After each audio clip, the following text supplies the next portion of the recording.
Muy buenas tardes, sean ustedes bienvenidos a una emisión más de Adicción Política en la plataforma de teveraz.com.mx. Les saluda con un placer y en un día muy refrescante un servidor Alfredo Ortiz. Ha bajado la temperatura, nos está dando un respiro, pero todavía queremos poquito más de calor. Que se vaya el verano como debe ser. Bueno, vámonos porque hoy el tiempo, tenemos carro completo, como dicen.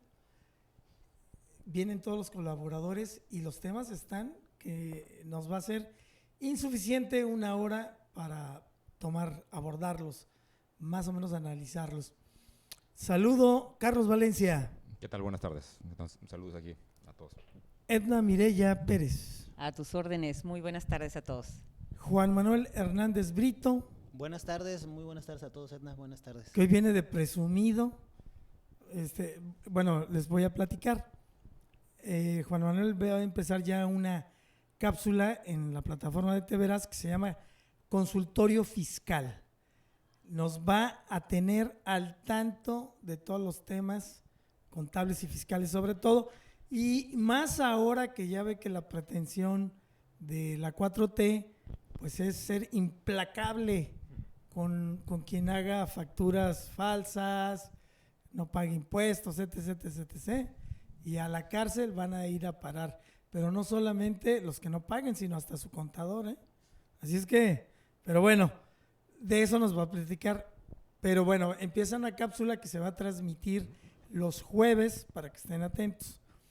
Pero ya le decía que íbamos a empezar y ya me dice, no, pues ya me voy yo a la Bolsa Mexicana de Valores. Ah, caray, ¿qué vas a vender o qué? No, se va a ir a capacitar y al rato el amigo nos va a querer hacer inversionistas de la bolsa, ¿eh? Yo ya empecé mis ahorritos por si es necesario, Brito. Pues muchas gracias, Alfredo, por la publicidad. Gracias. Bien, vamos a comenzar entonces con los temas. En este momento, si no me equivoco, todavía en la Cámara de Diputados está la discusión por las leyes, ¿cómo le dicen? Auxiliares. Secundarias. Las leyes secundarias de la reforma educativa, de la nueva reforma, de la reforma de la 4T, perdón. Y pues el riesgo o lo que ha causado preocupación es que hay un sentir de que los sindicatos, el CENTE y la coordinadora, pues le están imponiendo al presidente y por tanto a los diputados el que ellos vuelvan a tener mano en la designación de las plazas, algo que ya estaba superado, y también pues que no haya evaluaciones, exámenes ni nada parecido. Entonces está ahí la discusión, luego seguiría en el Senado y pues todo el mundo atentos porque dice Carlos Valencia, ese modelo ya probó que es ineficiente y entonces la pregunta es ¿y por qué vamos a regresar a él? Carlos Valencia. Pues me acabas de dar una tremenda introducción, ¿no? Ahora ya me acabas de dar más responsabilidad. Ahora ya me siento mal con lo que preparé, ¿no? No, adelante, amigo. Pero bueno, yo la llamaría la contrarreforma educativa, pues porque pues es un retroceso, por eso es contra reforma. Ahora pues, específicamente, ¿cuál es el problema que tiene el presidente con la reforma? En sí yo no le veo un argumento fijo a por qué debería estar en contra de la reforma. Lo único que le veo es como una connotación política, ¿ya? Porque representa algo muy grande del viejo régimen. Entonces, al presidente le gusta mucho la idea de quitar todo lo que representa el viejo régimen, por eso le dio para atrás a Texcoco. Entonces, la reforma educativa pues no es mala per se. De hecho, pues, ¿cuál? ¿La de Peña Nieto? Sí, así es. Esta? No, la de Peña Nieto.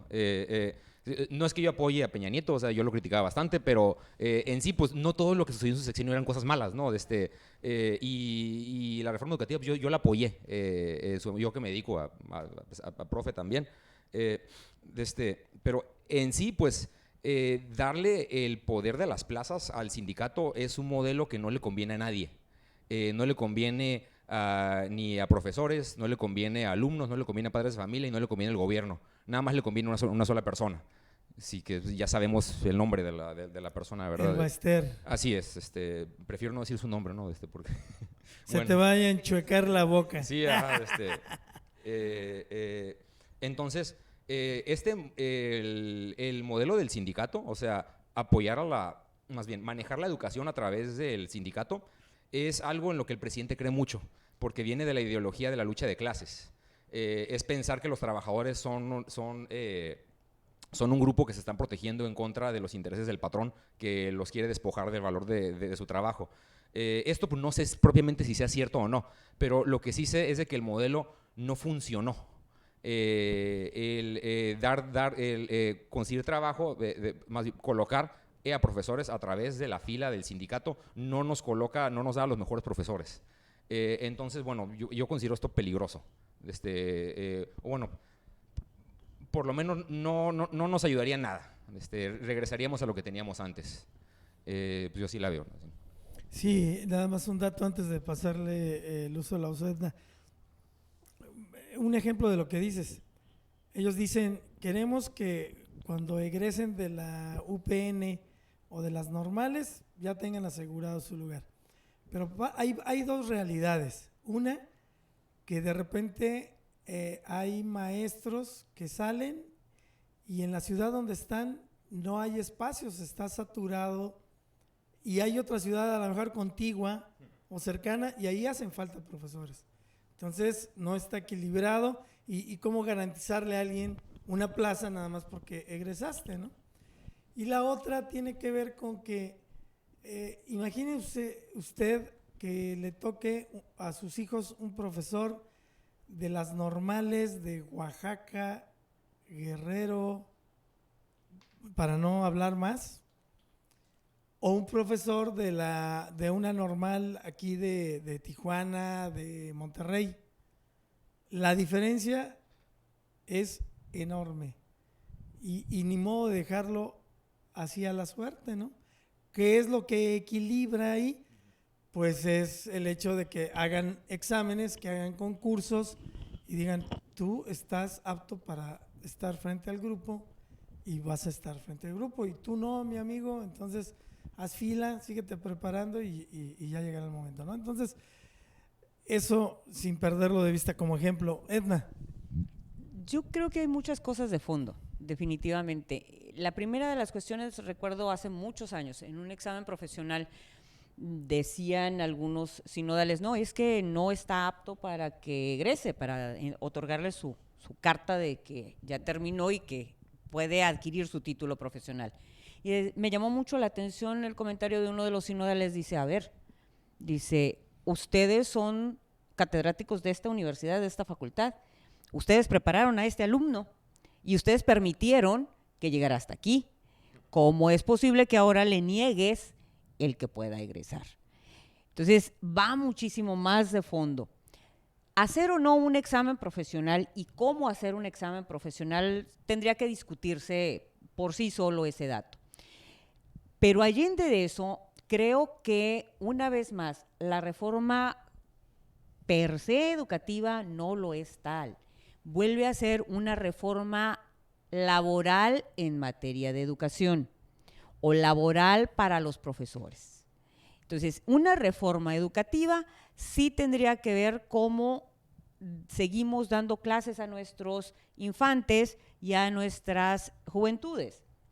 La niñez y la juventud que nosotros vemos y experimentamos cómo aprenden en Asia o en Europa, en los países nórdicos, dista totalmente de una educación que se tiene en América Latina, para no hablar solamente de México. Y es que también como educación y la base es la familia.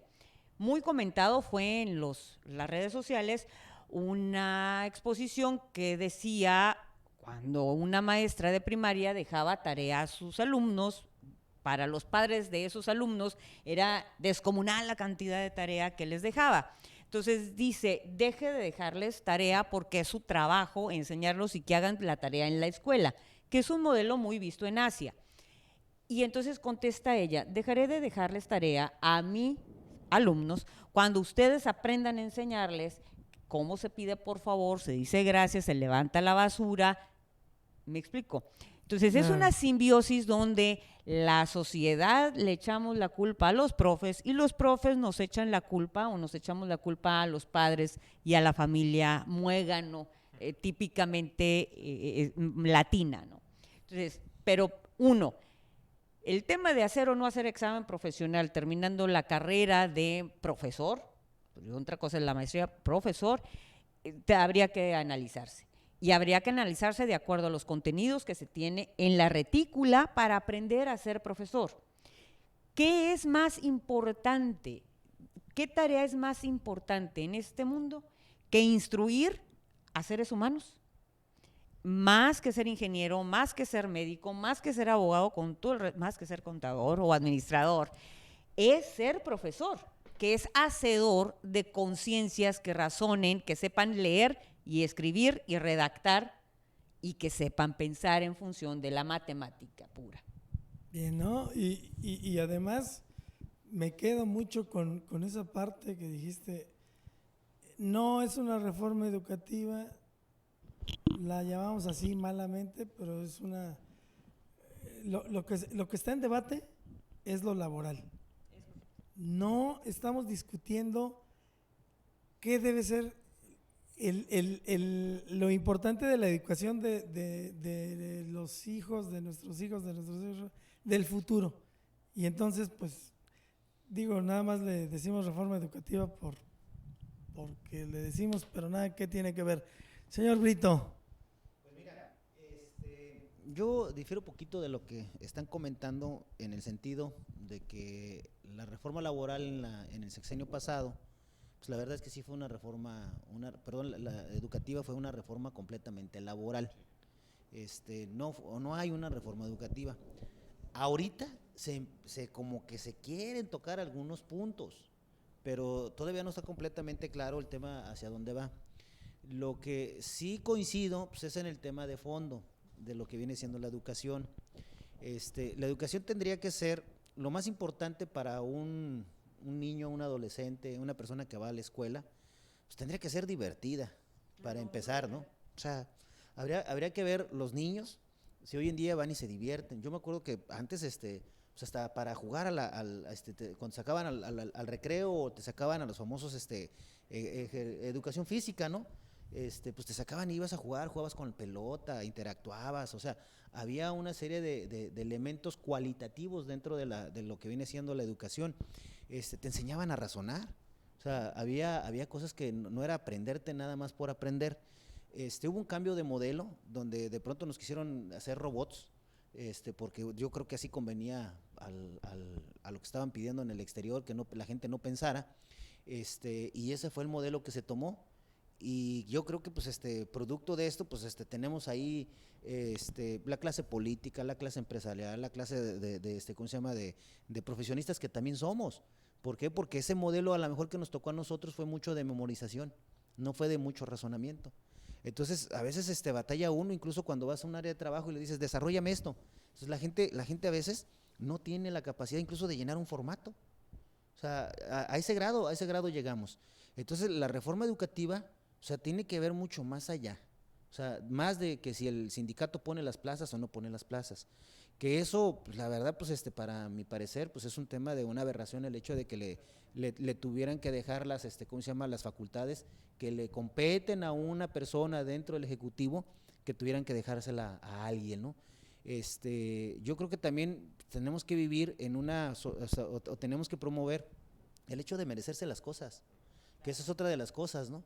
O sea, no podemos decir por el hecho de que Juan Manuel Hernández Brito, por el hecho de que solo fue a una universidad, pues en automático ya me tendrían que dar trabajo en una empresa y como contador de la empresa por ser egresado de una universidad. No, O sea, es un tema de una formación que debe de ir desarrollando incluso el profesionista, porque aquel muchacho que sale de la universidad no necesariamente inmediatamente pues, se encuentra trabajo y encuentra de gerente, ¿no? O sea, hay un proceso que va el chico o que vamos nosotros desarrollando pues para efecto de poder cubrir ciertas cualidades que debe de tener la persona para desarrollar la profesión, oficio o lo que sea. Un albañil por ser albañil, pues hasta el maestro digo el maestro porque así le dicen en el área de la construcción, tiene que tener ciertas cualidades para poder pegar bloques.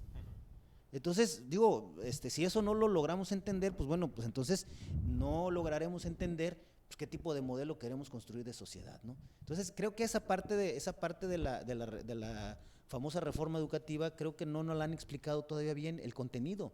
La parte acá laboral, pues sí ya entendemos que no fue en beneficio lo que se hizo hace 6 años con Peña Nieto. Sí, yo estoy en contra de cómo lo hicieron porque lejos de poder beneficiar perjudicaron a los docentes, y yo creo que en esta parte de aquí de retomarles ciertos derechos o ciertos privilegios que ya tenían ganados, pues no está mal. O sea, el tema sigue siendo el fondo. O sea, y el fondo es qué tipo de educación queremos para nuestros niños, para nuestra sociedad. Ese es el fondo en realidad. Pero ese no es el debate, eso es lo triste. Me voy a ir a una pausa y regresamos contigo, Carlos, que estabas ya así. Porque creo que ese es el debate y es el que no está.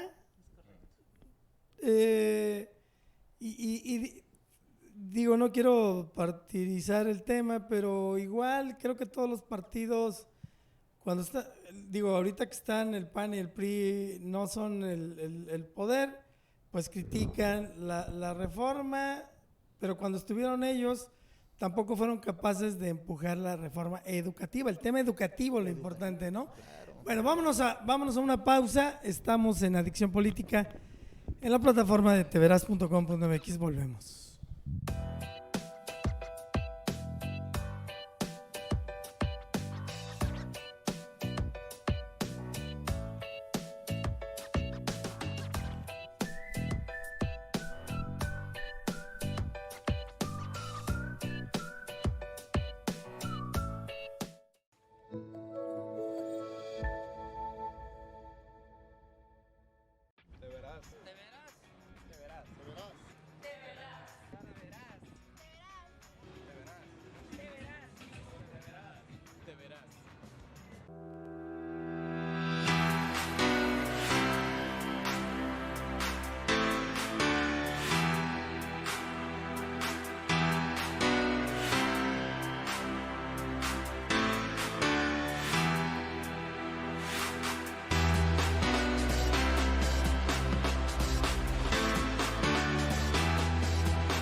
Estamos de regreso. Interesante la plática aquí. A veces hablan más en el corte que se vale así interrumpirse y digo, no se valen los golpes, pero casi. Carlos, no está en el fondo, no ha estado o no ha estado en el nivel o en la dimensión o en la importancia que debería de tener el debate de la educación que queremos para México y para que tengamos mejores, no sé si personas o ciudadanos o de los dos en el futuro. ¿Por qué? ¿Qué pasa ahí? ¿Tú cómo la ves? Bueno, coincidiría aquí en parte con mis compañeros, aquí panelistas, del tema de que en efecto la reforma educativa pues es una reforma laboral educativa, ¿no? Pues no es propiamente una reforma educativa per se. Ahora sobre los contenidos de qué es lo que necesitan los muchachos aprender, pues podríamos discutir horas y horas. Es un tema que a mí me encanta, me fascina, y igual le podríamos dedicar 6 programas, ¿no? O sea, y yo los 6 programas tengo cosas que decir, pero bueno, pero también considero que primero hay que solucionar cuestiones estructurales. Y una cuestión estructural es la cuestión del sindicato. Difícilmente vas a poder mejorar los contenidos si no solucionas el tema del sindicato. Yo sinceramente yo no estoy de acuerdo en que el sindicato controle las plazas. Nadie creo que en esta sí, mesa. Sí, ajá. Y, Conste que yo he sido sindicalista. sí. Y aparte, Bueno, yo, perdónenme, pero yo siempre he sido fifí. Nada. Sí. se te nota, Clark. O sea, Sí, bueno, yo soy profe y que van cambiando a la universidad, ¿no? Entonces, tampoco, yo no soy fifí, ¿no? Pero bueno, el asunto que lo educativo no se puede tocar primero sin lo laboral. Sinceramente sí era necesario hacer esto primero.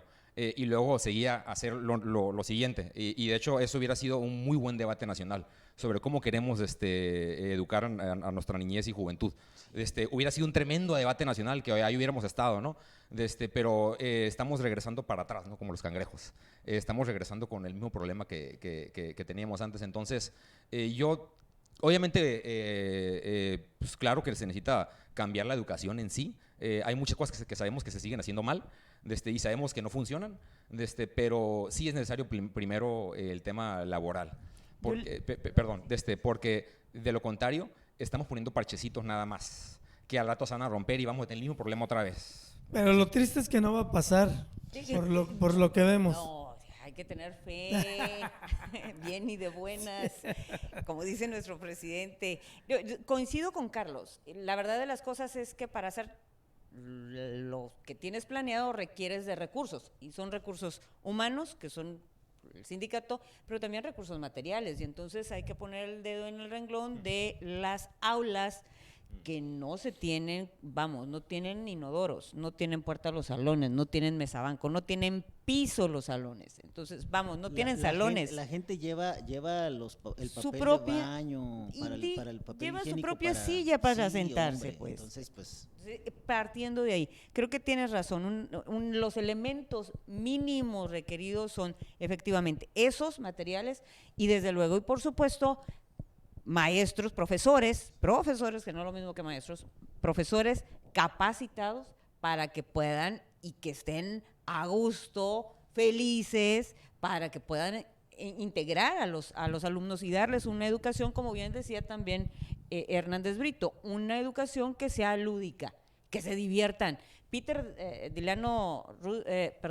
Drucker decía: estamos aquí para aprender y disfrutar del aprendizaje. Claro. Aprender no tiene que ser a marrazos, ni aburrido, ni doloroso. Al contrario, rico, sabroso, disfrútalo. Sí, correcto, mi amigo Brito. pues sí, les comentaba pues que en el tema educativo, mira, yo vengo de una familia de educadores y de educadores que se hicieron en la época post-revolucionaria, después con las famosas secundarias.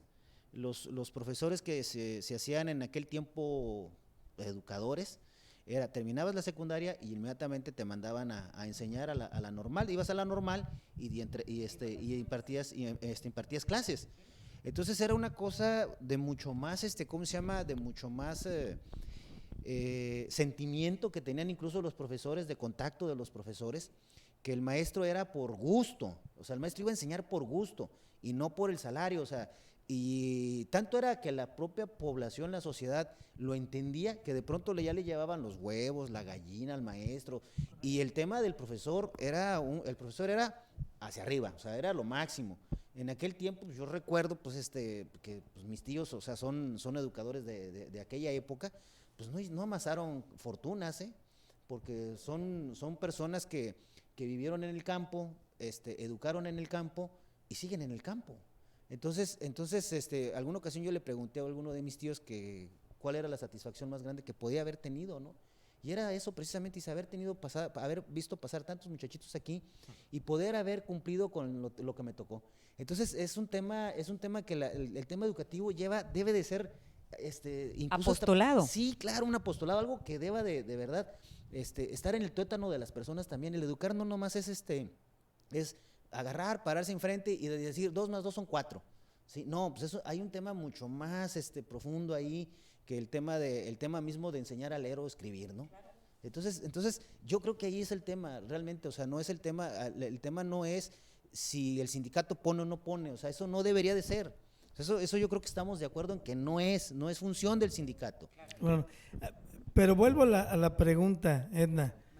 ¿Por qué no hemos sido capaces en México de debatir la educación que queremos para el futuro?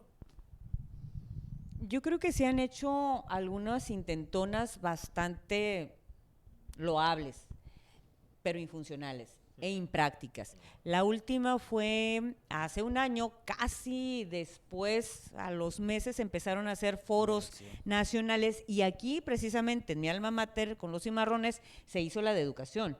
Participé y me llamaba mucho la atención porque son viejas costumbres que ya las tenemos y que las reaccionamos en automático. La primera de las observaciones que hacía cuando me tocó dar mi ponencia o el resumen de mi ponencia era decirles, porque hablaba de la inclusión, por ejemplo, que es tema, y les decía que me causaba hilaridad el hecho de ver que mi ponencia era sobre la inclusión, que era uno de los temas que ellos habían ofertado para que disertáramos sobre él, y que en el panel, en la mesa de honor, en el presidium, no había una sola mujer, ni un solo discapacitado, ni la sesión se estaba traduciendo en lengua de señas mexicanas. Entonces, tenemos la costumbre de hablar de un tema, disertar sobre un tema, pegarle a la mesa sobre un tema que está de moda, pero ni lo entendemos, y lo que decía Hernández Brito, tampoco tenemos la real sensibilidad para tocarlo desde las fibras. Para mí es elemental dos cosas que deben aprender las criaturas de todas las edades. Una, matemáticas, porque obligadamente te enseña a razonar. Y las matemáticas se aprenden jugando básquetbol, porque cada canasta que tiras desde adentro del área, pues vale 2 puntos. Y las de más atrás, pues valen 3. Entonces ahí juegas con eso, y juegas con matemáticas. Lúdico. Y a leer y a escribir, por piedad, con puntos, con comas, con acentos, con ortografía, con sinónimos, antónimos. Vamos, si nosotros aprendemos a razonar y a comunicarlo adecuadamente lo que razonamos, estamos del otro lado. Y entonces enséñales historia, y quién descubrió América, y en qué año, y si la revolución, y si fue en el 17, o si no es cierto, se me hace que fue desde el 16, pero realmente fue hasta el 24, y cuándo se firmó, todo lo demás, para que aprendan a razonar cualquier documento que puedan interpretar, que puedan leer, y que puedan obviamente razonarla y sobre eso tener una opinión propia, y que no se conviertan en gente que memoriza o gente que se convierte en un robot. ¿Qué riesgo hay? Le pregunto a cada uno, ¿qué riesgo hay de que esta intentona de los sindicatos se apruebe, pase en la Cámara de Diputados, la de Senadores, y regresemos a ese modelo que estamos diciendo en esta mesa, que coincidimos en que no es lo adecuado? ¿Cuál es el riesgo? ¿Carlos? Muy probable. No, pero ¿qué secuelas habría si se aprueba esto? Regresaríamos al mismo modelo que estamos antes. Bueno, yo sinceramente no soy tan catastrófico. O sea, no pienso que México se va a caer y va a desaparecer. Simplemente creo que no vamos a mejorar. O sea, vamos a seguir como estamos ahorita. Lo cual es un problema, ¿no? O sea, porque siempre hay que aspirar a mejorar. Entonces, no creo que fracasemos, no creo que suceda la debacle, simplemente no vamos a mejorar. Entonces, la educación se va a quedar igual de mediocre como está ahorita. Jefe Brito. Ay, pues mira, es muy difícil pronosticar qué podría pasar o qué no podría pasar, ¿no? Pues yo creo que lo que podríamos decir es, si pasara, ¿qué efectos podría tener? ¿No? Pues los efectos que podría tener, pues es, como dice Carlos, pues una regresión al tema del sindicato, donde el sindicato ponga, ¿no? Y eso no está bien, o sea, insisto, ahí esos temas pues no le competen al sindicato. Al sindicato está para velar por los intereses de los trabajadores, sí, por las ¿cómo se llama? Beneficios laborales también, por las condiciones también, pero no por una cuestión de designación de contratación de plazas. O sea, y luego más por decir, en tema sindical le han dejado tanto ¿cómo se llama? La apertura de decisión y de pronto que las mismas prestaciones a veces se tienen que tú dijeras, híjole, o sea, está complicadito, o sea, por decirte una de las prestaciones que tiene el CENTE, que no las tiene, yo creo que ni las empresas más grandes aquí de este país, es por ejemplo, cuando van a dar uso de casa habitación, o sea, ellos tienen prestaciones para dar el enganche. O sea, cuando nosotros acá no tenemos prestaciones para ni siquiera el enganche darlo. O sea, de ese tamaño de pronto están las prestaciones. O en el tema de titulación, pues de pronto tienen hasta para los, ¿cómo se llama? Para el tema de sacar su título, por ejemplo. Y nosotros acá que nos digan, ¿cómo se llama? El resto de los mortales, pues a veces no tenemos ni siquiera para la torta ¿cómo se llama? De la escuela, ¿no? O sea, ya ni se diga para el trámite de titulación. Entonces, digo, hay mucha inequidad, muchísima inequidad en el tema del manejo del recurso, y yo creo que si se le sigue dejando, y eso no nomás es para el sindicato, para el sindicato de maestros, es para todos los sindicatos del gobierno, se le sigue dejando la puerta, ¿sí? Este país va a colapsar, pero por el tema sindical. Hoy el Estado está sufriendo, el Estado de Baja California está sufriendo por un tema precisamente de haber basificado desde hace 30 años o hace más de 30 años. Cada administración que ha pasado en los gobiernos viene basificando gente, al grado de que los que entraron hace 30 años ya se jubilaron y no hay dinero que alcance para las jubilaciones. Entonces se tiene un tema de bastante relevancia, que aparentemente ahorita no es el problema. El problema lo estamos heredando a la generación que viene, a las generaciones que vienen. Entonces, yo creo que eso no es el tema de solución, es un tema que yo creo que debe de agarrar el compromiso, y de pronto, pues, si nos gusta o no nos gusta, pues, no es tema aquí de gusto, es tema de ejercicio de gobierno y de una política que se debe de implementar para mejorar, como decía Carlos, ¿no? Edna, tus previsiones. La bola de cristal. La verdad creo lastimosamente que es muy probable que sí trascienda, y el simple hecho de que nos quedemos estancados ya está mal. Sí. Un ser humano, una sociedad que no evoluciona, que no se transforma, válgaseme, pues está estancada, y si no aprende de lo que ya ocurrió, de la historia, pues estamos condenados a repetirla. Hasta ahí el comentario. Bien, pues ahí vamos a dejar este tema. Tenemos que estar muy pendientes de lo que pase en la Cámara de Diputados, en la de Senadores, pero creo que si tenemos oportunidad, esto no es en contra de los profes, es nada más que no dejemos esas decisiones tan importantes en manos de los sindicatos. Creo que ese es el tema. Y que estemos conscientes de que no hay una reforma educativa como tal, es una reforma que pone el énfasis en los intereses gremiales de los sindicatos con su patrón, que es el gobierno federal, y en cierta medida los estados, pero nada más. De la educación, del tema que nos debería pues interesar y tenernos ahí atentos, de eso poco se está hablando. Mira, Alfredo, yo creo que ahí estamos para terminar, si me permites un comentario. No estamos en contra de los maestros, y más de los buenos maestros. Yo creo que de los que estamos aquí y de los que han ido a una escuela. Bueno, aquí tenemos 2 personas que han dado clases. Sí, claro, 3, yo también he dado clases. ¡Ay! Perdóname si te digo que ya la bolsa de valores y… No, perdón. Pero mira, yo creo que en nuestra parte de formación educativa, todos nos acordamos de 1, 2, 3 maestros, y a los cuales se les aprecia muchísimo, se les quiere mucho, ¿no? Entonces, el tema del afecto que uno puede tener por sus maestros, de veras, o sea, es algo que para mí, pues la verdad, cuando yo hablo de algún profesor que lo recuerdo, que me enseñó, que me guió, con todo el respeto, y se lo reconozco y se le reconoce a la planta educativa. Entonces, el tema no es contra ellos, es un tema, como tú decías, es un tema de una política que está mal implementada, nada más. ¿Sí? Así es. Vámonos entonces a nuestra pausa y vamos a regresar. Ahora te toca la voz cantante ahí, Brito, con el tema de estas medidas que se desprenden del presupuesto 2020 y que pues no son nuevas, ¿eh? Yo me acuerdo, sobre todo por el trato que he tenido ahí con la gente del Colegio de Contadores Públicos de Baja California, del propio Brito, que cada intento de reforma o cambios ahí fiscales siempre se hablaba de mayor dureza. Lo único malo es que siempre es contra los que ya están ahí. Bueno, pero no me adelanto de tema. Vámonos a la pausa y volvemos.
Estamos de regreso. Juan Manuel Hernández Brito, señor doctor fiscal en ciencias fiscales, ¿qué está pasando con esto de que nos pueden llevar al bote pronto y también al contador? Sí, fíjate que bien lo contabas, el tema de la lucha contra la evasión fiscal no es nuevo, siempre, es más, en toda la historia de la humanidad, desde que hay tributos o desde que hay temas de impuestos, por ahí pues es un tema pues no recurrente. Por ahí Platón decía que los justos de pronto no tendrían por qué pagar tantos impuestos, ¿no? Y los justos no tendrían por qué ir a la guerra. Y esos hablaban de los justos de los millonarios, de la gente pudiente de aquel tiempo. Y los hombres injustos, que era el pueblo, pues tendrían que hacerse cargo de las labores que pues en este caso pues no fueran tan necesarias como mantener a la población ocupada, ¿no? Entonces, pues es un tema de debate del tema de los impuestos milenario, ¿no? Que no termina, no a todos nos gusta pagar impuestos, ¿no? Yo diría que desde que hay impuestos hay evasores. Sí, por supuesto, ¿no? Siempre, ¿sí? Siempre. De hecho, yo creo que el impuesto es, por la palabra, es porque un día dicen, oye, pues, ¿cómo les...? Pues que se moche, ¿no? Sí, mira, de hecho la palabra primero fue tributo. Esa palabra viene de Europa, del área de lo que viene siendo 3 tribus que había en la antigua Roma, que era la latina, una era la latina, la de Roma y la otra no recuerdo, pero eran 3 tribus, por eso le pusieron tributo, porque a la hora de que recolectaban el dinero se lo repartían entre las 3 tribus, en partes iguales repartían, ¿no? Entonces por eso de ahí viene el término de tributo. Después, en una época más moderna, lo cambian de tributo, lo cambian a impuesto, ¿no? Que es ya ¿cómo se llama? Que es obligatorio, porque es obligatorio. Hoy en día el tema del impuesto pues ya está pasando de ser impuesto a ser un deber. O sea, ya en materia de derechos humanos, por decir, ya lo que te dicen ya no es impuesto, ahora es un deber el que tienes con la sociedad, entonces de contribuir. En materia de derechos humanos, un deber. Pues sí, porque vienen las leyes. Sí, y mira, te decía que no es nada nuevo porque, por ejemplo, lo que viene siendo hasta antes de la ley del impuesto al valor agregado, había una ley por ahí que se llamaba Ley de Ingresos sobre Actividades Mercantiles. En aquel tiempo de esa ley, era más, digamos que era más equitativa, porque esa ley lo que tenía era de que incluso las personas que trabajaban en los sobre ruedas, en el ambulantaje, que hoy conocemos como ambulantaje o economía informal, esas personas estaban contempladas dentro de esa ley de actividades mercantiles y pagaban cuotas fijas. y se pagaba precisamente a lo que viene siendo las áreas recaudatorias de su localidad. Entonces era muy práctico pagarlo. El tema, en aquel tiempo también ya esa ley figuraba que aquellas personas que no pagaran impuestos, había sanciones muy importantes. Decía, una empresa, decía la ley, si una empresa no paga, o un contribuyente no paga los impuestos y le cae la auditoría, y en la auditoría se determina que no pagó los impuestos correctamente, que no hizo sus contribuciones adecuadamente, lo que va a suceder dentro de las sanciones será publicar en el periódico de mayor circulación a la empresa no pagadora del impuesto, al consejo de administración como no pagadores del impuesto, o sea, publicarlos, en la así decía la ley, publicarlos en el periódico de mayor circulación y publicar al contador también, ¿sí? E incluso la sanción era de que tanto el contador como el comerciante en este caso tenía una sanción de por lo menos 2 años para no ejercer la actividad de comercio. Entonces ya había sanciones. O sea, por eso digo, no es nada nuevo. Sí. El tema, por ejemplo, en épocas más recientes o en la que nos compete, pues vemos el tema, por ejemplo, de la facturación electrónica. En términos de lo que viene siendo el proceso de evasión fiscal con el tema de la factura electrónica se ha venido disminuyendo. Por decir, mira, del PIB en 1999 se evadía el 6.9%. En el 2008 alrededor del 6.4%. Y en el 2009 estamos hablando que datos de la OCDE te dan alrededor del 4.8% del PIB. O sea, quiere decir que la evasión fiscal ha venido disminuyendo. Quiere decir que más gente estamos participando en la recaudación. Y tiene sentido porque los informes que dan, por ejemplo, del SAT, en el 16 capturaron de recursos reales 2.716 mil millones de pesos en recaudación. En el 17, 2.855 mil millones de pesos. En el 18, 3.062 mil millones de pesos. O sea, quiere decir que si tú vas viendo año con año la recaudación va creciendo. O sea, va creciendo la recaudación. Uno, pues baja la evasión, sube la recaudación. ¿Sí? Entonces, en ese sentido, pues va bien. El gran problema que estamos enfrentando, pues no es el tema el tema de fondo es pues, cómo estás repartiendo también los recursos. Porque también, el contribuyente paga, pero además del contribuyente que paga cumplido, pues de repente ya lo tratas como delincuente, porque la ley así viene. Yo compro una factura electrónica, el que me vendió la factura o el que me dio la factura de repente pues me la dio sin conocimiento de causa y ya me hacen acreedora que yo soy un delincuente comprador, cómplice del cuate que está vendiendo facturas, ¿no? O que se dedica ahí a operaciones que no son. Entonces, las leyes las han ido realizando a efectos de que los que se encuentran, los que nos encontramos de manera formal, pues nos tratan como delincuentes. O sea, así están las leyes fiscales en este momento, de que todos ante la vista de la autoridad, ante la lupa de la autoridad, pues somos delincuentes, hasta en tanto no probar lo contrario. Entonces ahí ya entramos en un proceso de que incluso pues, este proceso de impositivo no está bien, no es correcto como nos están viendo a los contribuyentes que de alguna manera estamos aportando al gasto, a la cuenta pública, ¿no? Sí, lo que siempre se ha dicho, ¿no? No puedes generalizar. Si hay corrupción en un sector, si alguien está haciendo irregularidades, pues ve, atácalos a esos, corrígelos, claro, quítalos, haz algo con ellos, pero no, oye, como en ese sector pasa esto, todos nos los vamos a tratar igual, ¿no? Que ese es un problema. ¿Tú cómo la ves, Carlos? Pues está muy interesante el tema. Bueno, quiero acordar el tema de los impuestos, cómo lo ven los americanos.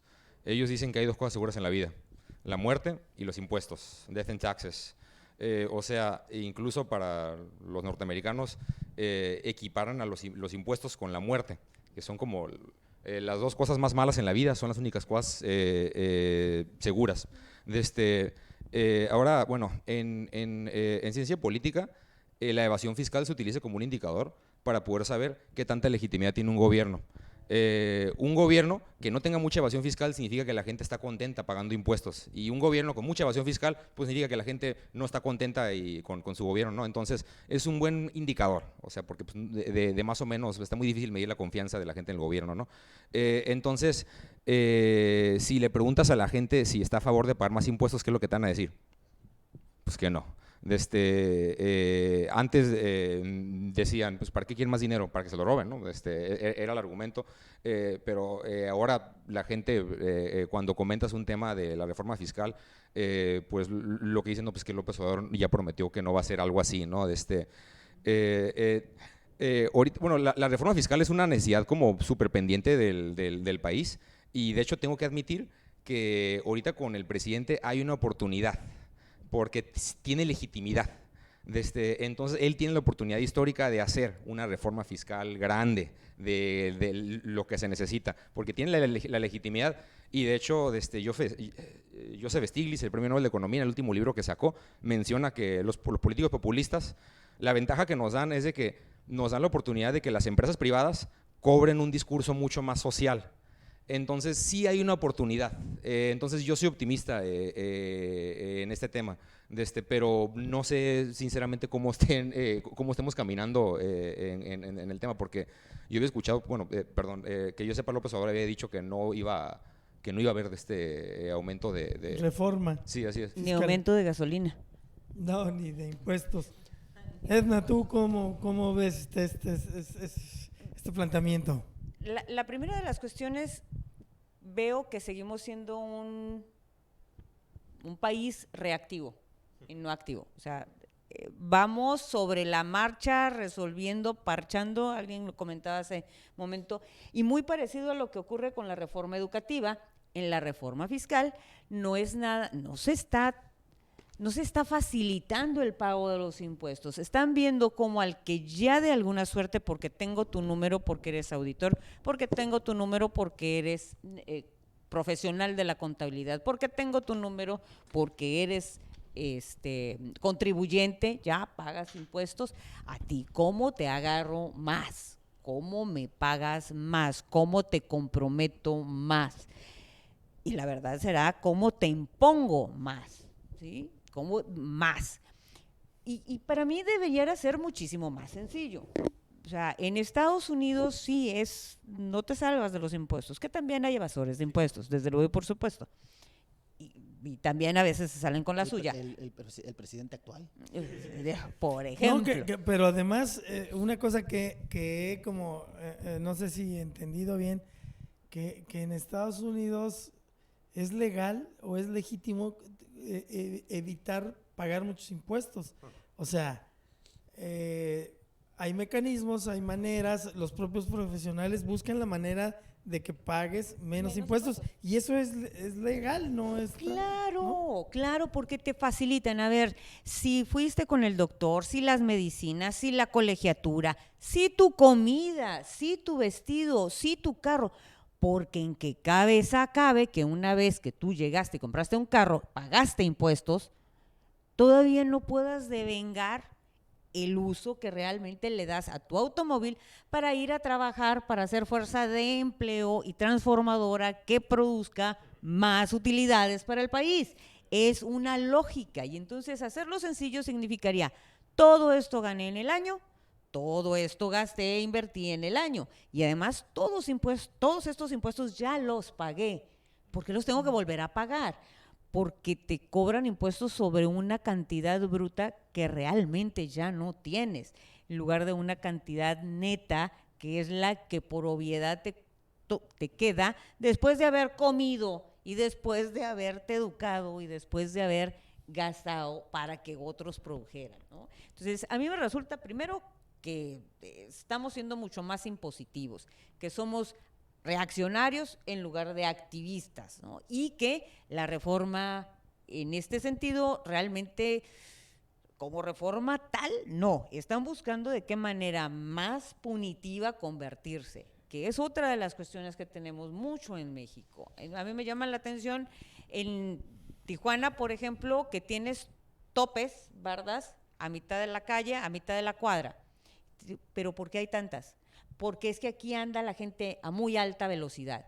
A ver, agarra a ese que está andando a muy alta velocidad y múltalo a ese, no a mí, que tengo que pasar por todo. Es decir, volvemos, penalizamos, lo que tú decías, a todos por algunos que cometen infracciones. Y no les ayudamos o no nos ayudan teniendo leyes mucho más sencillas. Entender la ley fiscal, hacer los impuestos. En países del mundo, cada gente que sepa leer y escribir, puede sumar y restar, puede hacer su hoja de impuestos y llevarla y no necesita contratar a un contador.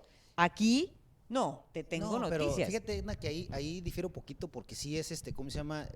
Sí es difícil pagar los impuestos. Tú te vas a Estados Unidos y ya hay especialistas para los impuestos, ¿eh? Es más, de hecho te voy a decir una cosa, pues el especialista tiene que estar certificado por el Departamento del Tesoro, el Departamento de Impuestos de Estados Unidos para que te pueda hacer tus impuestos. Si no, no puedes algún contador con título hacerte los impuestos. O sea, pero es haces tu difícil. declaración personalísimamente, claro. tú la haces. Claro. Si no El- contestas la el verdad tema y es- te sí, agarra, a eso es a lo ahí que voy. sí, Mira, ahí eso es a sí, lo que voy. claro. Ahí a qué Confían lado. en ti. Sí, claro. Es un modelo, el modelo que se tiene en el sistema anglosajón parte de la confianza. El modelo que tenemos en América Latina, o específicamente en México, partes de la desconfianza, de la mentira. Entonces lo que atacas aquí es la mentira, sí, o aparentemente atacas la mentira, pero no es cierto. Tenemos un sistema fiscal que parte mal, o sea, donde el gobierno no le cree a sus contribuyentes, por ende, pues el contribuyente no le cree al Estado. Entonces, mira, el tema es ¿cómo se llama? Tan complejo que la propia ley del IVA, cuando en 1900 que se dio en 1979, porque entró en vigor en el 80 la ley del IVA.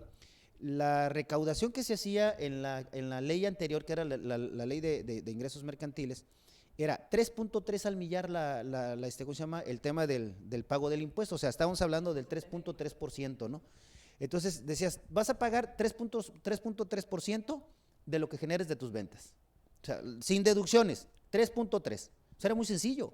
O sea, llevabas tus ventas y le aplicabas la tasa del 3.3.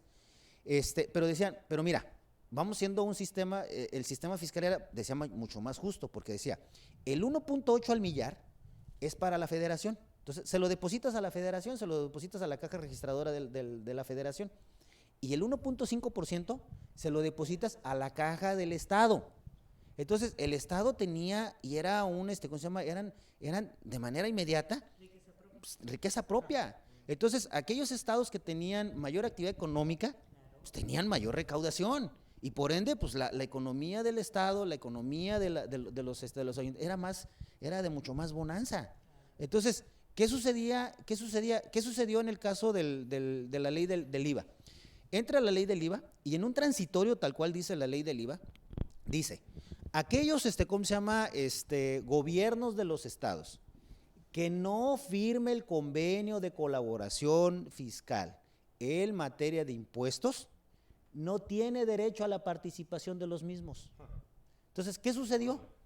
Sucedió que en el tema, pues, hubo un tema de centralismo, pero al 100, o sea, o más del 100, porque les quitaron ese dinero que tenían de recaudatorio, que se les participaba en la ley anterior, se lo quitaron.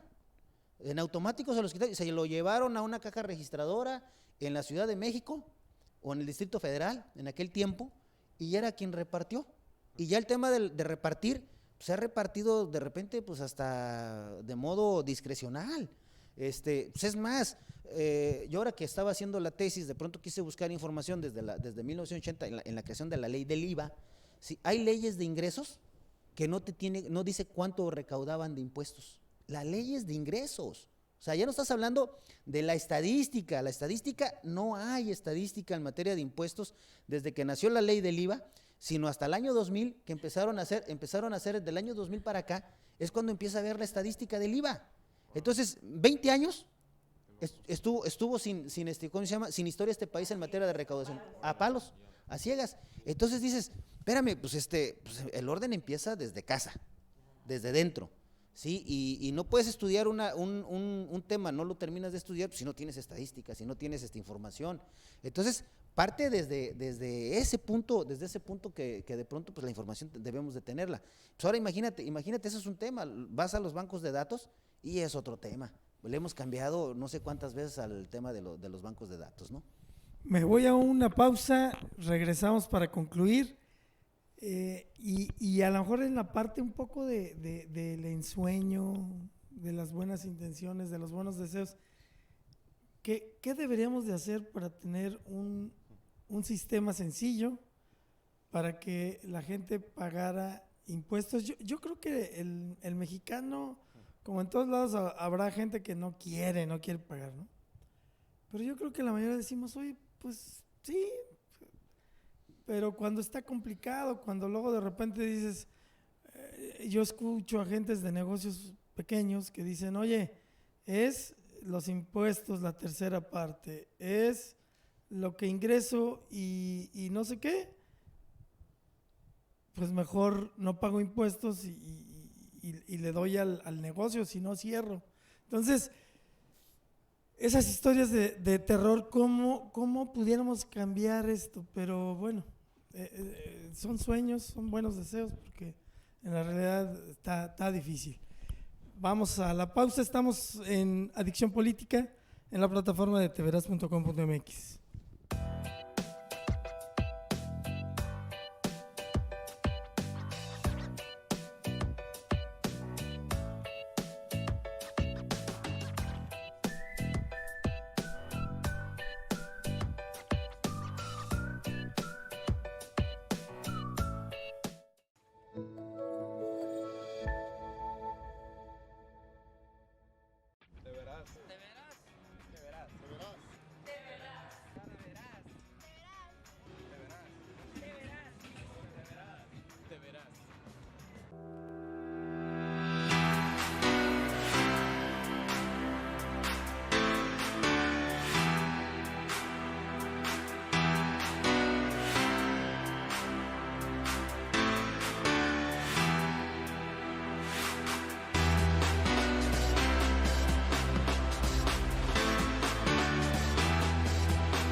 Estamos de regreso en lo que debiera ser una reforma que, como decían aquí, el populismo le permitiría a López Obrador hacer una reforma fiscal para México, quizá la más importante en muchos años.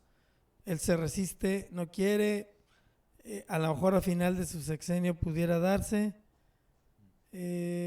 ¿Cuál debería ser esta, Brito? Mira, tú decías hace ratito que el tema de los impuestos de los ciudadanos, mira, hay países, los países de los nórdicos, tienen tasas impositivas de pronto hasta del 50-60% sobre sus ingresos, pero te tengo noticias, el acceso a la salud es gratis y para todos y de buena calidad, la educación es gratis y de buena calidad, transporte gratis y o sea, hay una serie de beneficios de calidad, o sea, que las tasas de pronto no tuvieran que haber ningún problema. En América Latina, por ejemplo, la tasa en materia del IVA, Argentina es la que tiene la tasa más alta. Pagan una tasa en promedio del 24-27% en materia del IVA, ¿sí? En Brasil tienen tasas diferenciadas y ahí participan los estados, o sea, o las regiones en este caso, que son los que ponen las tasas. Solamente en México no queremos entrarle al tema impositivo. Estados Unidos no se diga, cada condado tiene sus propias tasas, sus propios impuestos, sus propios porcentajes y diferentes cosas. Entonces aquí de pronto estamos pensando en tasar, por ejemplo, en la administración anterior decías, ¿qué se debe de hacer?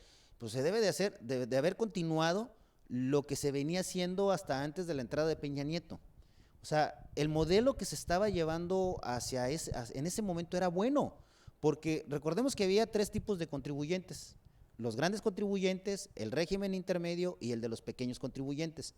Entonces, la idea que se llevaba no estaba tan mal, o sea, porque era, la federación administra los grandes contribuyentes, los estados, los intermedios, y los municipios tendría que haberle recaído los pequeños, el micronegocio. O sea, iba a administrar los pequeños contribuyentes. Entonces, de alguna manera, el modelo que se estaba tratando de implementar pues, no estaba tan peor. O sea, iba bueno, iba bueno. ¿Por qué? Porque la propia fiscalización no es lo mismo que fiscalice 80 millones de contribuyentes, por decir un número, ¿cómo se llama? Toda la federación, todo el banco de datos de la federación, a que únicamente se competa en 20, en 30, en 10 o viceversa en la pirámide, ¿no? ¿Por qué? Porque todo el aparato de gobierno, federación, estado y municipios, participan en la recaudación y en la fiscalización. Actualmente únicamente pues, es la federación con algunos convenios con los estados, participan en el área de la fiscalización. Entonces, no es tan eficiente. Entonces, hasta para el mismo cobro no es tan eficiente. Entonces, no, se tiene que ver un modelo donde los estados participen en el tema recaudatorio. Y los municipios. Y por supuesto los municipios, que son los que están atendiendo realmente a la población, más que el estado y la federación. Sí, que no sea yo recabo estado y luego ahora yo soy discrecional y yo te doy lo que yo quiero, municipio, ¿no? Exacto. Sí, fíjate que no había encontrado esa, ¿cómo llamarlo? Esa relación entre lo que recaudas en general, pero que le garantiza a los 3 niveles de gobiernos tener dinero en la arca. Porque aquí en Tijuana, en Baja California, perdón, tenemos 2 municipios prácticamente quebrados, que es Tecate, Ensenada, sobre todo Ensenada, Tijuana endeudado, pero tiene flujos, Mexicali tampoco tiene grandes problemas, Rosarito también creo que ha mejorado, pero cuando llega el alcalde y empieza a revisar la lana, no hay. Eso le pasa a todos, entonces tú dices, y pasan 3 años y es la misma situación, y no avanza porque pues el gobierno federal concentra la lana y dependiendo del presidente y de las políticas que tengan, ya hoy lo estamos viendo en otro esquema, pero finalmente el presidente López Obrador también está concentrando la lana. Este año el gran problema fue que no invirtió, que él dijo vamos a ahorrar, pues sí ahorraron, no invirtieron y pues ahí está la economía prácticamente en ceros. Entonces es muy importante no solamente el crecer el número de ingresos vía impuestos, sino tener ese esquema para poderlo repartir de mejor manera, ¿no? Edna, ¿tú cómo la ves? Y luego tú ya, en unos 11 días, Primero Dios.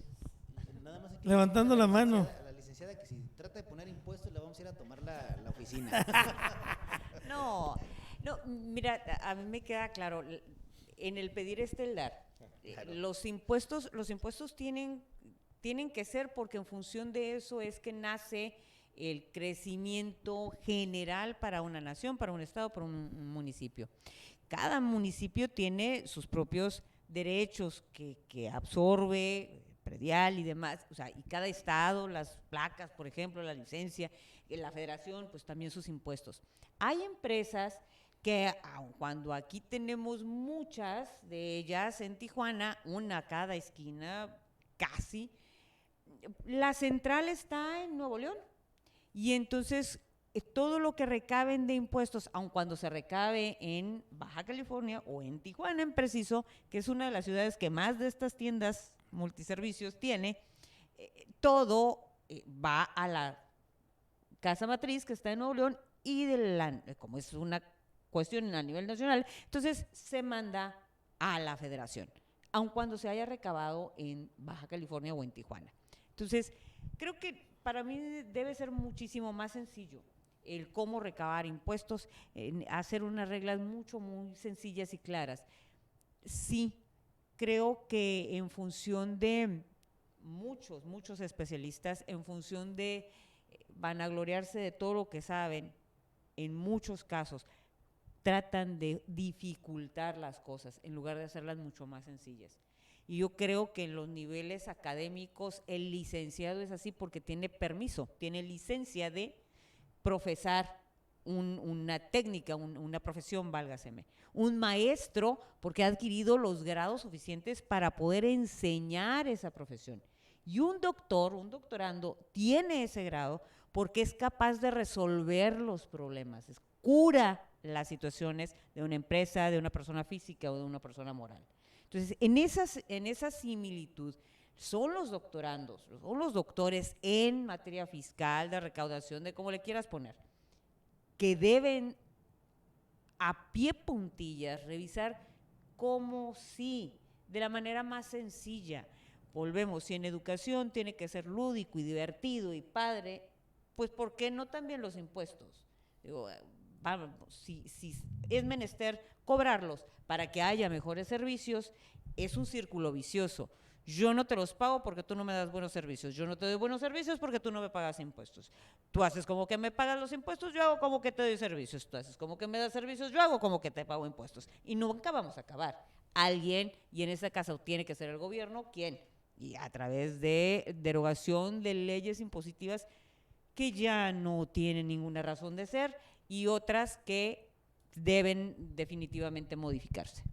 Sí, sí, yo siempre digo que debemos hacer, Enrique Peña Nieto, precisamente en el tema del presupuesto, por lo menos lo intentó, creo que la noticia fue bien recibida, pero en realidad creo que no pasó nada cuando dijo vamos a hacer un presupuesto tasa cero, no sé si se acuerdan, porque los presupuestos se hacen por inercia. En este año, ¿cuánto fue la inflación? ¿No? Súbele, pum, y así han ido, ¿no? Entonces cuando dice, hey, vamos a hacer tasa cero, yo creo que muchos dijimos, oye, wow, qué bueno, porque te permite hacer una revisión y decir dónde le metemos más, dónde le quitamos, dónde están funcionando los programas, hay que seguirle apostando, dónde no están funcionando, sácalos, ya no hay que meterlo. Fue solo el anuncio, fue solo un buen deseo. Aquí yo creo mucho en eso. Claro que tiene una complejidad grande, pero creo que tiene la ventaja de evitar parches y reformitas. Aquí deberemos decir, a ver, señores, que necesitamos crecer la tasa de quienes paguen. Número uno, hacer esto.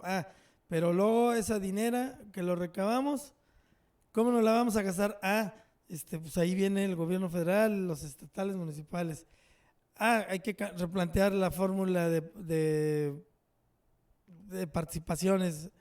Y lo que tenga que ver, agarrarlo integral. En México hay talentos, hay muchos especialistas, hay gente con mucha experiencia que pudieran hacer eso, lo podrían hacer y decir, señor presidente, a lo mejor no lo vamos a hacer así de un solo tiro, pero la primera fase tiene que ser esto, la segunda, la tercera, y en realidad, llegando tal momento, vamos a cambiar todo esto y vamos a ver los beneficios y los frutos. O a lo mejor no le va a tocar a usted en su sexenio. No. Bienio.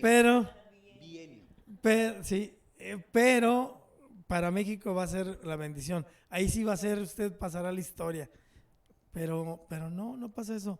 Carlos, ¿tú cómo ves esta parte de la materia impositiva? En efecto, también siempre que tocan el tema de impuestos, por ejemplo, mis alumnos, el ejemplo clásico son los países nórdicos, ¿no?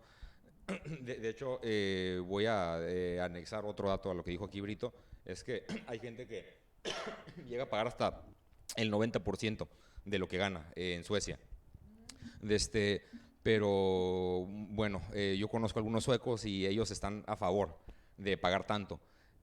Incluso dicen, es que si yo no pago, ¿de qué va? O sea, si yo evadiera impuestos, ¿qué sería del pobre indigente que está a la vuelta de mi casa? Que todas las mañanas lo veo, ¿no? O sea, ellos también tienen un sentido mucho más grande de la solidaridad. O sea, ellos no les cuesta pagar tantos impuestos porque tienen servicios públicos literal de primer mundo, ¿no? Ahora, en el caso mexicano, pues tenemos este problema de que la gente pues difícilmente va a dar más dinero si no ve nada de vuelta, ¿no? Yo no sé aquí, Juan Manuel, qué tan de acuerdo esté, pero a mí me gusta la idea de tasas progresivas en impuestos. No me gusta la idea de tasas fijas. Tasas progresivas, incluso yo le agregaría un adjetivo a progresivo, tasas progresivas, pero también como que dependiendo de los giros bien específicos, o sea, que no sea que tu tasa no esté de acuerdo nada más en cuánto ganes, sino también en función de pues, muchísimas cosas más que no se me ocurren ahorita, ¿no? Y también veo un problema con ese tema de regresar al federalismo. No me acuerdo a quién le escuché, si alguien sabe, por favor dígame, pero alguien en el siglo XX decía que Dios estaba en todos lados, pero atendía en Ciudad de México. Ajá. Entonces, ajá. Sí, así es, pero allá atienden, ¿no? O sea, pues sí están en todos lados, ¿no? Entonces, aquí nos encontramos, nos topamos con otro problema, es que el gobernador, cada vez que se le necesite algo, va a tener que ir a tocar la ventanilla del gobierno federal. Eso hacen, ¿eh? Sí, pero pues estamos generando otro problema, o sea, estamos generando estructuralmente otro problema, que seguramente es con el argumento de eliminar la corrupción, ¿no? Porque no le ve mucha confianza que estas cosas se controlen de allá, pero no se me hace un argumento válido para regresar al federalismo. Okay. Mira, hay un tema ahí de las tasas progresivas. De pronto, el tema de las tasas a veces no tuviera que ver mucho, ¿eh? El tema de pronto pues, es cómo recaudas y cómo gastas. Porque puedes tener tasas progresivas también injustas, o que no parezcan justas, ¿no? Pues digo que depende, o sea, más bien tiene en el nivel de confianza. O que no distribuyas correctamente. Correctamente, exacto, ahí está, el problema está allí de repente. No tanto es de si le pones más o menos al porcentaje, pues el tema es, llega al erario público el dinero, ¿cómo lo gastas? O sea, pues, sacas las licitaciones, inflas los precios y se van por ahí el dinero. Haces que compraste material, pides una factura y lo metes como el tema en el gasto, ¿no? O sea, ese es el gran problema que tiene este país de repente, o hemos tenido. Entonces, pues por eso ¿cómo se llama? Están poniendo los candados supuestamente al tema de la venta de las facturas, porque el mismo gobierno ha hecho mal uso de esta mecánica. O sea, hemos visto en gobiernos que de pronto son verdaderos escándalos. Entonces, el gran problema está en el tema es sí hay más dinero para el gobierno, porque hemos proporcionado más dinero. Año con año se da más dinero al gobierno. El gran problema es que ¿dónde está el dinero reflejado? Decía Edna, veo no solamente los topes, de pronto pues, son los baches, y luego no los baches, pues ves ¿cómo se llama? Un alto, una luminaria, o ves ¿cómo se llama? Transformadores que se descomponen y ya no hay agua, ya no hay luz en la mitad del estado. Exacto. ¿No? ¿Cómo se llama? O vas y tocas el tema del servicio médico y pues te dicen venga dentro de 3, 4 meses a que le hagan sus análisis. Vas por tus medicinas y no hay. Y vas por las medicinas y no hay. O sea, ese es realmente también parte del gran problema. Entonces, cuando verdaderamente se empieza a solucionar todo esto, yo creo que sí hay conciencia en la gente, sí vemos mucha conciencia en el contribuyente de querer pagar los impuestos, pero necesitamos calles limpias, hospitales con servicios, escuelas que eduquen, ¿sí? Y sobre todo, pues policías que cuiden también. O sea, hay un tema de beneficios que necesitamos que se haga un círculo virtuoso para nosotros ser promotores en que se tenga que estar contribuyendo, y si se tiene que contribuir más, pues más, pero que se vea reflejado en beneficios de todos. Correcto, pues aquí la vamos a dejar, es un tema, como usted puede ver, no está fácil, es complejo, y llegar a una solución sobre todo, pero creo que la solución pudiera estar, como digo, hay gente muy capacitada, muy preparada, tanto en México como que ha estudiado fuera, con experiencia en el ejercicio del gobierno, y yo creo que lo que hace falta es voluntad real de decir, lo vamos a componer de una vez por todas y ya nos vamos a quitar de historias extraterrestres. Pero bueno, muchas gracias, Edna. Y al joven Brito. Pues muchas gracias, Alfredo. Edna, un placer, Carlos, y a todos los que nos escuchan. Carlos. Gracias. Pues igual un placer a todos aquí, pues estuvo divertido igual que siempre, ¿no? Gracias, sí. Felicitar a nuestra comentarista, analista, panelista, Edna Pérez, a partir del 1 de octubre, forma parte del cabildo de esta ciudad, de la ciudad de Tijuana. Y bueno, esperemos que se dé su tiempo todavía para venir y vamos a estar pendiente ahí de su actividad en el cabildo de Tijuana. Felicidades, Edna. Gracias. Ya nos vamos, muchas gracias. Controles técnicos, el patrón Raimundo Rosas, un servidor Alfredo Ortiz. Gracias.